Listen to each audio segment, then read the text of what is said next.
அஜித் விடாமுயற்சி படத்துல நடிச்சு முடிக்கிறதுக்கு முன்னாடியே தன்னோட அடுத்த படம் பற்றிய அறிவிப்பை வெளியிட்டிருக்காரு.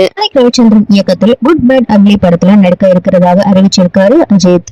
ஸ்ரீ பிரசாத் இசையமைக்கும் இந்த படத்தை மைத்ரே மூவி மேக்கர்ஸ் நிறுவனம் தயாரிக்குது. அப்பொழுது இந்த படத்தின் படப்பிடிப்பு விறுவிறுப்பா நடைபெற்று வர்ற வேளையில இந்த படத்தை பற்றிய தரமான அப்டேட் ஒண்ணு லீக் ஆகி இருக்கு. சமீப காலமாக அஜித் நடிக்கிற படங்கள்ல தரமான குத்து பாடல் உருவாகாமலே இருக்கு. கடைசியாக வேதாளம் திரைப்படத்தில் இடம்பெற்ற ஆலுமா டோலுமா பாடலுக்கு பிறகு எந்த விதமான குத்து பாடலும் அவரோட படத்துல இடம்பெறல.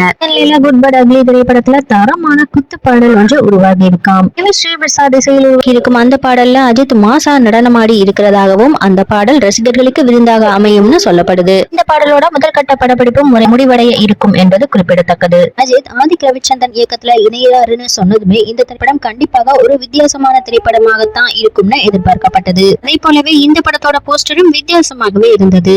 என்னதான் குட் பேட் அக்லி படத்தோட போஸ்டர் சர்ச்சையை சந்தித்திருந்தாலும் கண்டிப்பாக இந்த திரைப்படம் நாம் வித்தியாசமான அஜித்தை பார்க்கலாம் என்று எதிர்பார்க்கப்படுது. இதுக்கு ஏத்த மாதிரியே அஜித் இந்த படத்துல 3 கதாபாத்திரங்கள்ல நடிக்கிறாரு. வரலாறு படத்துக்கு பிறகு குட் பேட் அக்லி படத்துல அவர் 3 கதாபாத்திரங்கள்ல நடிக்கிறதுனால மிகப்பெரிய எதிர்பார்ப்பு நிலவிட்டு வருது. இப்பொழுது குட் பேட் அக்லி படத்தோட முதல் கட்ட படப்பிடிப்பு நிறைவடைய இருக்கு. ஆசான பாடலோட முதல் கட்ட படப்பிடிப்பு நிறைவடைய இருக்கு. இதனைத் தொடர்ந்து அடுத்த கட்ட படப்பிடிப்பு வெளிநாட்டுல நடத்தப்பட இருக்காம்.